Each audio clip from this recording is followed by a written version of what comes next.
2019 has not been good to a lot of people. I know it's a matter of perspective. And then there's another tragic news, and that is the death of another Japanese celebrity, Hana Kimura. She's a professional wrestler. And she participated in a reality show. The show features several strangers living in one house, and Hana initially developed a romantic interest in Tayo Tawatari. But when another girl joined the show named Vivi, Raya's interest shifted towards Vivi. Hana became close with another housemate named Kai, but everything changed because of one incident.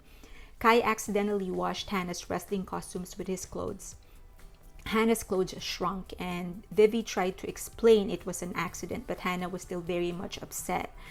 And it made Vivi upset, and she went out of the room crying.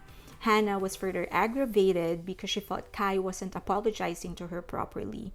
She eventually pulled Kai's cap off his head, asking him to stop wearing the stupid cap.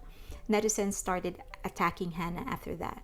Criticizing is one thing and bullying is another. And on the day that she took her life, she was posting some stuff on Twitter.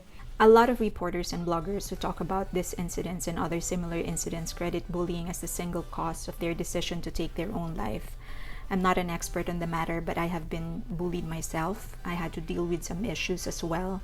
And I want to share some things that I learned in the hopes that it can start a conversation or at least guide us on how we can talk properly about these things. One is that bullying, of course, is a horrible thing, and we should all do something about it, of course, to try and stop it, either by way of legislation or just us as human beings, as part of the society, to try and stop it. If there's anything that we can do to stop it, then we should. It's horrible and should not ever happen, and nobody should ever be subjected to that.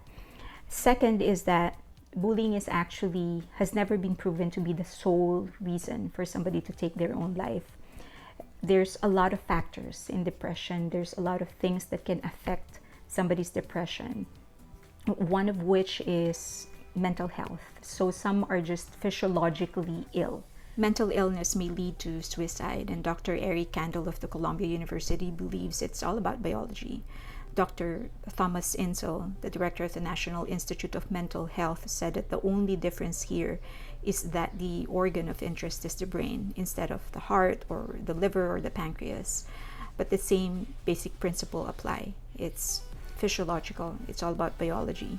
Second is substance abuse. Some actually are taking in too much alcohol or are taking medications they're not supposed to be taking, either by choice or by accident. Third is poor coping mechanism, and fourth is poor family support or family history, or a traumatic experience when they were young, or just a traumatic experience that they've had that could affect somebody's mental health as well. It's important for us to know, and important for, at least for the journalists or for the writers or for the bloggers, to explain that, because if we ignore all the other things that affect somebody's decision to take their own life, then we're ignoring all the other problems that must be dealt with, other problems that are just as important as bullying.